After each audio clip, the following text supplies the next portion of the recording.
بسم اللہ الرحمن الرحیم۔ معزز خواتین و حضرات، مرکز الحرمین الاسلامی کا پسندیدہ پروگرام فتاوی آن لائن جو ہر اتوار آپ کی خدمت میں پیش کیا جاتا ہے، اس کا میزبان میاں طاہر حاضر خدمت ہے۔ اسلامی تعلیمات اور سوال و جواب کا یہ پروگرام ہر اتوار کے روز عصر تا مغرب آپ کی خدمت میں پیش کیا جاتا ہے۔ اگر آپ کو بھی کوئی دینی، معاشی، معاشرتی، روحانی یا طلاق اور میراث کا مسئلہ درپیش ہو اور قرآن و سنت کی روشنی کے اندر آپ اس کے صحیح اور بروقت حل کے متلاشی ہوں،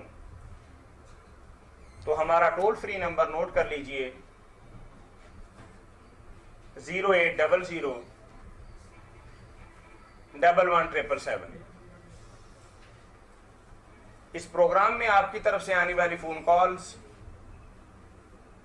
اور براہ راست پوچھے گئے سوالات کے جوابات معروف مذہبی اسکالر، ممتاز عالم دین، مدبر، محقق، متعدد کتابوں کے مصنف، مفتی اعظم پاکستان مولانا محمد اسحاق مد ظلہ العالی مرحمت فرماتے ہیں۔ ہمارا ٹول فری نمبر دوبارہ نوٹ کر لیجئے 0800 11 میری بہنوں اور بھائیوں سے گزارش ہے کہ اپنا سوال کاغذ پر تحریر کر لیا کیجئے اور کاغذ قلم سنبھال کر رکھا کیجئے کہ شاید آپ کے سوال کے جواب کے اندر مولانا کوئی بات فرمائیں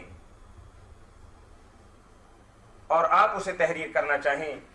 جی مولانا، ہمیں سب سے پہلا ایک سوال کیبل کے حوالے سے موصول ہوا ہے، اور بھائی نے سوال کیا ہے کہ آج کل کیبل نیٹ ورک کا کام بڑے زور و شور سے ہو رہا ہے، اور بقول ان کے جو کہ بالکل بے حیائی اور فحاشی پھیلا رہے ہیں۔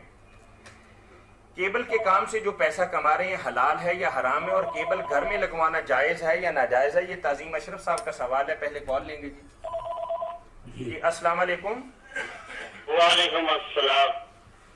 جی ہاں جی، محمد امین شاد صاحب لاہور سے بات کر رہے ہیں۔ ہاں جی، وہی جو واقعہ ہوا اسی سلسلے میں مولانا صاحب کی رائے جاننا چاہتا ہوں کہ وہ نوجوان پاکستانی ٹیکسٹائل انجینئر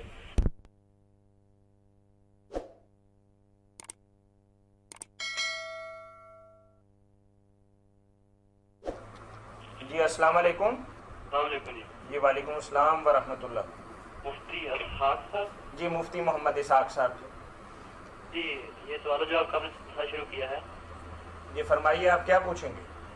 جی میں پوچھنا چاہتا ہوں کہ الصلاۃ والسلام علیک یا سیدی یا رسول اللہ، جی جی اس کی کیا بنیاد ہے؟ یہ اہل سنت کی پہچان ہے، اور اس کا دور یعنی یہ کب شروع کیا گیا یہ درود؟ یعنی الصلاۃ والسلام علیک یا رسول اللہ، آپ اس کے حوالے سے پوچھ رہے ہیں کہ یہ کب سے شروع ہوا ہے؟ جی، اور یہ کیا اصل میں چیز کیا ہے؟ جی کیا ہے اس کی حقیقت کیا ہے؟ جی جی جی ٹھیک ہے جی جی جواب دے رہے ہیں مولانا آپ کے لیے۔ جی جی مولانا۔ میرے بھائی، ایک تو ہے کہ الصلاۃ والسلام علیکہ یا رسول اللہ، اس کے کہنے کی کیا حیثیت ہے، یہ جائز ہے یا یہ نہیں جائز؟ ایک تو بات یہ وہ لوگ کرتے ہیں، اس بارے میں تو صاف بات یہ ہے کہ اس آدمی کے ذہن میں کوئی غلط عقیدہ نہیں، تو یہ پڑھنے میں تو کوئی حرج نہیں۔ یہ وہی ہے جو نماز میں ہم پڑھتے ہیں السلام علیکہ یا نبی، اس میں اور اس میں کوئی فرق نہیں ہے، ایک ہی بات ہے، خطاب کے سیغے ہیں، ندا ہے ایھا اور یا، صرف یہ ہونا چاہیے۔ وہ بھی اس لیے کہ حضور صلی اللہ علیہ وسلم نے خود ہی بتایا کہ فرشتے مجھ تک لوگوں کا سلام پہنچاتے ہیں، ورنہ اگر آپ کہہ رہے تھے میں دور سے ہی سنتا ہوں تو ہمیں اس پر بھی کیا اعتراض تھا، اللہ قادر ہے جو چاہے طاقت دے، مگر اب ہم حضور کے کہنے پر صلی اللہ علیہ وسلم یہی مانیں گے کہ اللہ کے فرشتے آپ کی خدمت میں حاضر کرتے۔ اس لیے جیسے سرکاری خطوں میں ہم لکھ لیتے ہیں، حالانکہ ان پر کوئی تسلی نہیں کہ ضرور پہنچے گا، تو وہاں بھی لکھتے ہیں چچا جی بھائی جی السلام علیکم، جب وہ جائز ہے تو اس میں کیا عرض ہے؟ جائز تو ہے، مانے کہ اللہ کے فرشتے آپ کی خدمت میں عرض کر رہے ہیں، صحیح عقیدہ یہ رکھے تو پڑھنے میں کوئی حرج نہیں۔ باقی یہ جو نشان بن گیا. نشان تو اب لوگوں نے بنایا بالکل تھوڑے سال ہوئے پاکستان بننے کے بعد.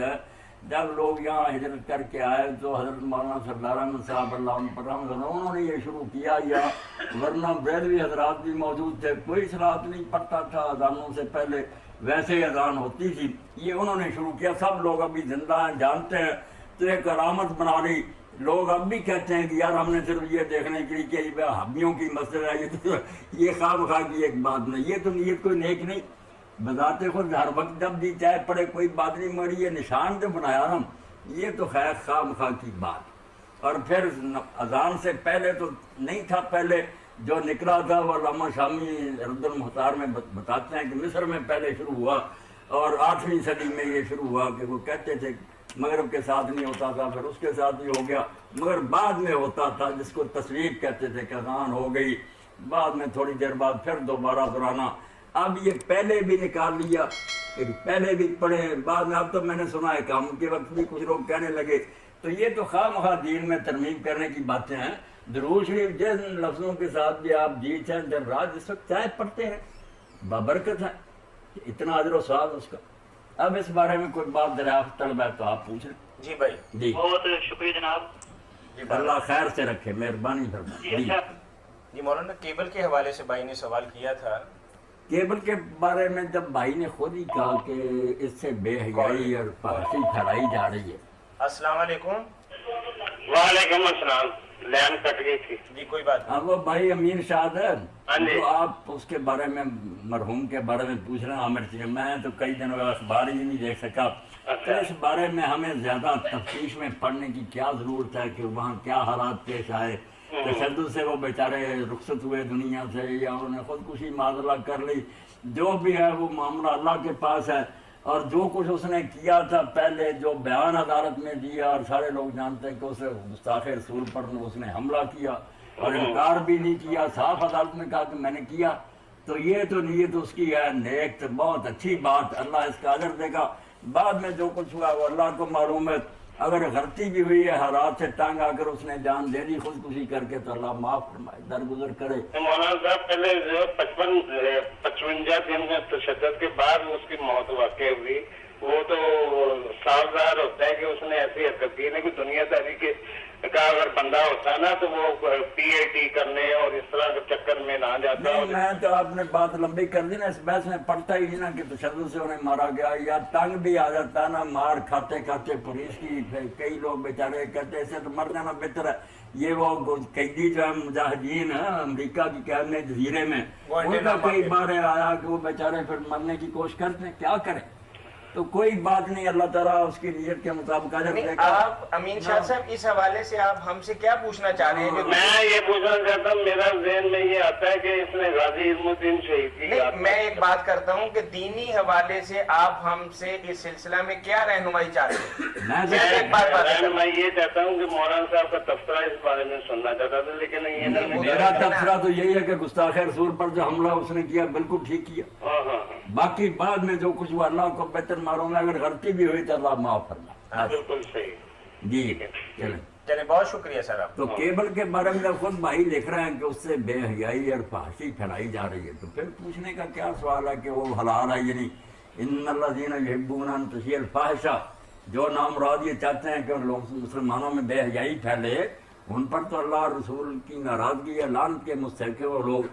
تو جائز کیسے ہو سکتا ہے, کمائی بھی کیسے جائز ہو سکتا ہے. درمیان میں ایک چھوٹا سا سوال یہ پیدا ہوتا ہے کہ کیا ہم اپنے گریبانوں کے اندر منہ ڈال کے یہ بات کہہ سکتے ہیں کہ ہم نے امت مسلمہ کے لیے اس حوالے سے کوئی رہنمائی کا پلان کوئی تیار کیا ہوا ہے؟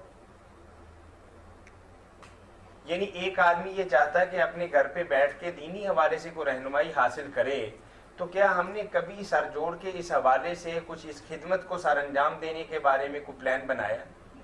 اب جب ایک میدان خالی چھوڑ دیا لوگوں کے لیے, اب بے حیائی پھیلائیں گے, پھر اور کیا کریں. یعنی جس طریقے سے آپ دیکھیں کہ کیو ٹی وی ہے جیسا بھی ہے, آپ اس کے علاوہ ڈی ایم ٹیلی ویژن ایک اپنا لندن سے ڈاکٹر لیاقت حسین صاحب ہیں, انہوں نے شروع کیا, اور اس کے علاوہ بے شمار چینل ہے. پیس چینل ہے انڈیا کا, آپ دیکھ لیں, اس پہ ڈاکٹر ذاکر نائک, اور سارا دن کوئی نہ کوئی مبلغ اچھے انداز کے اندر سپیچ کرتا رہتا ہے. تو کیا ہم نے اپنی ذمہ داریوں کا احساس کرتے ہوئے اس حوالے سے کوئی کردار ادا کر چکے ہیں یا کرنا چاہتے ہیں؟ طاہر صاحب کا منشا یہ ہے کہ یہ سارے حالات جو ہیں یہ تو اللہ کی نعمتیں ہیں جس دور میں لوگوں کو حاصل ہوئی ہیں، اگر ان سے اچھا کام لیا جائے تو بڑی تیزی سے دین بھی مشرق مغرب میں ایک لمحے میں پہنچایا جا سکتا۔ آپ دیکھیے دیندار لوگ یہ بھی کریں نا۔ زیادہ سے زیادہ 2 مہینے ہوئے ہیں کہ ڈاکٹر ذاکر نائک ایک چینل پر آنے لگے ہیں، پہلے کبھی کبھار مہینوں کے اندر ایک بار آتے تھے، اب بنا ناغہ ان کا پروگرام لگتا ہے اور ہر بندہ جاننے لگ گیا کہ یار کو ڈاکٹر ذاکر نائک بھی ہے، اور مسلمانوں کے اندر اللہ تعالیٰ نے اسے اتنا علم دیا ہوا ہے اور کتنی اتھینٹیکیٹڈ اور کتنے وثوق اور یقین کے ساتھ وہ بندہ بات کرتا ہے۔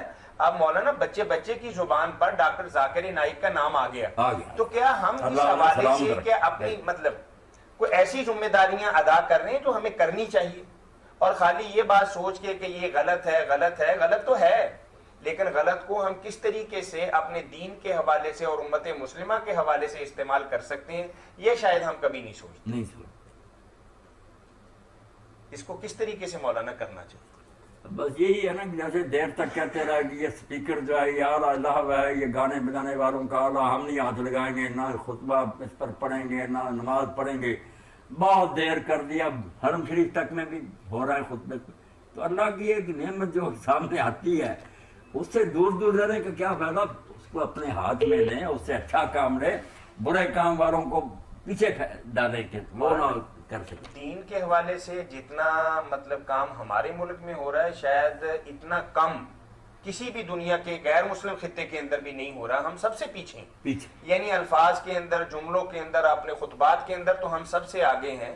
آپ یہ دیکھیے کہ سعودی عربیہ اور دیگر عرب ممالک نے ساری دنیا کی کتابیں جو ہیں نا المکتبۃ الشاملہ، یعنی اتنا بڑا ذخیرہ ہے کہ اگر کوئی ایک مربع کے اندر کوئی لائبریری بنائے تو شاید وہ کتابیں اس میں بھی پوری نہ آئیں جو ایک سی ڈی کے اندر یا چند سیڈیوں کے اندر یا انہوں نے ہارڈ ڈسک کے اندر قید کر دی۔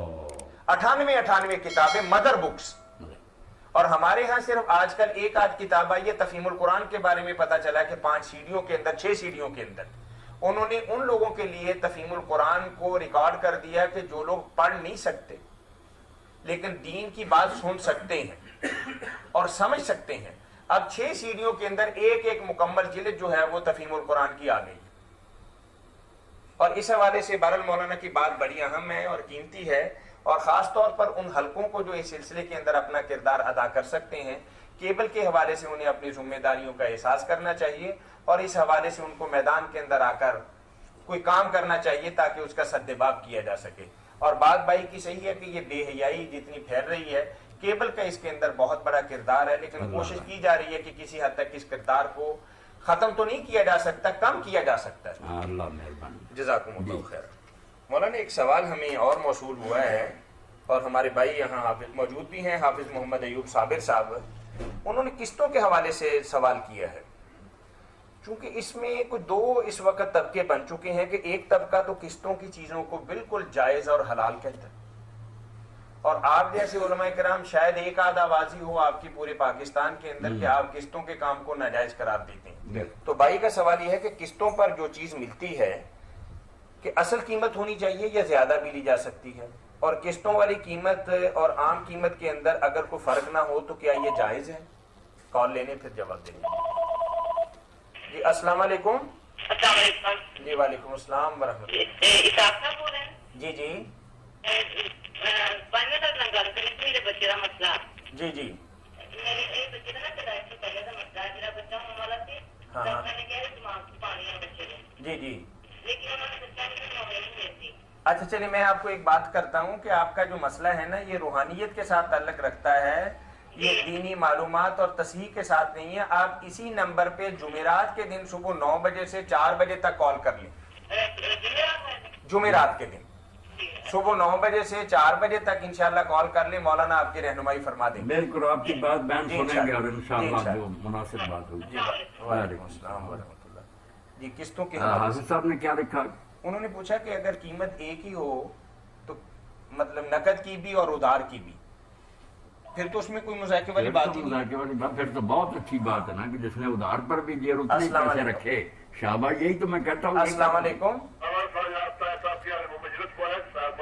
جی بھائی کیسے ہیں آپ؟ مفتی صاحب دوسرے قرآن شریف آیت ہے کہ اللہ تعالیٰ فرمایا اور 3 باتیں یہ سارے مشترک ہیں، انہیں اتفاق کر لو۔ 3 باتیں کہڑی آیت ہے جن کی ہے؟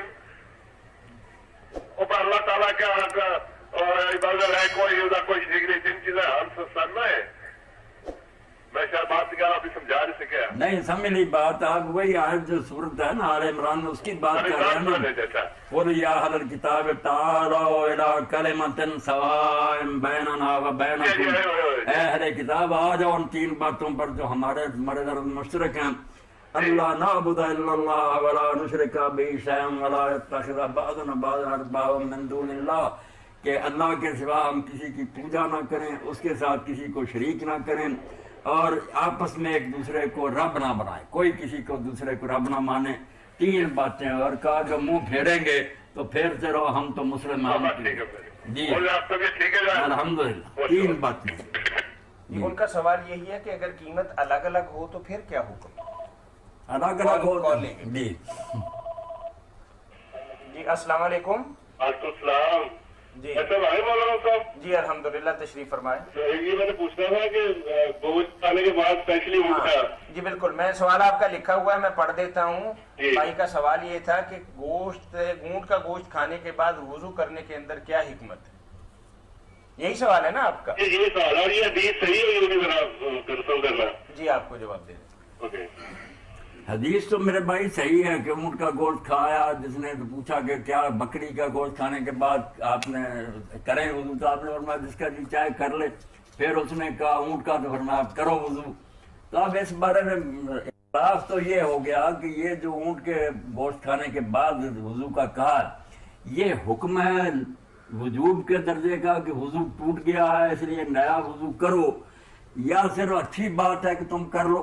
اب بہت تھوڑی تعداد امام احمد ہیں، ابن حنبل اور ان کے بعد کچھ لوگ کئی صدیوں بعد جنہوں نے یہ کہا کہ ان کا گوشت کھانے سے وضو ٹوٹ جاتا ہے، نیا کرنا چاہیے، ورنہ اس کا کوئی قائل نہیں تھا. یہی تھا بھئی یہ کر لے تو اچھا استحباب میں ہے، استحباب کا درجے کا ہے، لازمی نہیں. اس لیے یہ تو باتیں واضح ہے کہ سارے امر جو ہیں وہ وجوب کے لیے دفتر بنے ہوئے ہیں. مسواک وغیرہ کے بارے میں بھی آتے ہیں، مگر وہ لازم نہیں. اسی طرح کی یہ بات. اب اونٹ کا گوشت کھانے میں کیوں کہا، تو اس میں بتایا کہ چکنائی ہے، اس لیے منہ میں وہ چکناٹ سی محسوس ہوتی ہے، ہاتھوں کو بھی ذرا صفائی ہو جائے. اور ساتھ یہ بھی چونکہ یہود پر یہ حرام تھا، تو یہودیوں میں سے جو مسلمان ہوئے ہیں وہ کوئی سوچے نہ کہ یار ہمیں یہ کیا خراب دیا. تو انہوں نے کہا اس وسوسے کو، شیطانی کو دور کرنے کے لیے وضو کرو کہ دفعہ ہو جا کتے، تو ہمیں بے دین پھر کرنا چاہتا.